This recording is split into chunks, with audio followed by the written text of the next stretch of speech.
RSSನವ್ರು bomb factory start ಮಾಡಬೇಕಾಗಿತ್ತು. ಹಾಗಿದ್ರೆ ಅವ್ರಿಗೆ ಯಾವ ಬ್ಯಾನ್ ಮಾಡ್ಲಿಕ್ಕೆ ಸಾಧ್ಯ ಇರ್ತಿರ್ಲಿಲ್ಲ. ಯಾರ್ಯಾರು ಎಲ್ಲೆಲ್ಲಿ ಬಾಂಬ್ ಫ್ಯಾಕ್ಟ್ರಿ ನಡೆಸ್ತಾ ಇದ್ದಾರೆ ಅವ್ರಿಗೆ ಸೆಕ್ಯೂರಿಟಿ ಕೊಡ್ತಾ ಇದ್ದಾರೆ.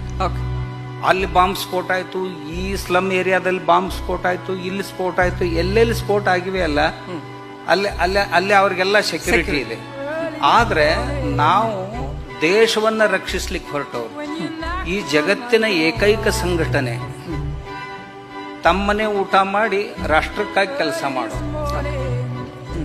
ಅವರು ಈ ದೇಶದ ಅನ್ನ ತಿಂದು ಇದೇ ದೇಶದಾಗ ಬಾಂಬ್ ಸ್ಫೋಟ ಮಾಡೋರು. ಅವರಿಗೆ ಸಪೋರ್ಟು, ಅವರಿಗೆ ಸೆಕ್ಯೂರಿಟಿ ಇದೆ. ಆದ್ರೆ ತಮ್ಮನೆ ಅನ್ನ ಊಟ ಮಾಡಿ ಈ ದೇಶದ ಸೇವೆ ಮಾಡುವವ್ರಿಗೆ ಮಾತ್ರ ಬ್ಯಾನ್. ಇದು ಅವ್ರು ವಿಚಾರ ಮಾಡ್ಬೇಕು. ಬಹುತೇಕ ಆ ಮನುಷ್ಯನ ಬುದ್ಧಿ ದಿವಾಳಿ ಆಗಿದೆಯೋ. ಹುಟ್ಟ ಕಾಮಣೆ ಆದವ್ರು ಕೆಲವು ಜನ ಇರ್ತಾರೆ, ಹುಟ್ಟಗಾಮಣೆ ಅಂತಾರವ್ರು.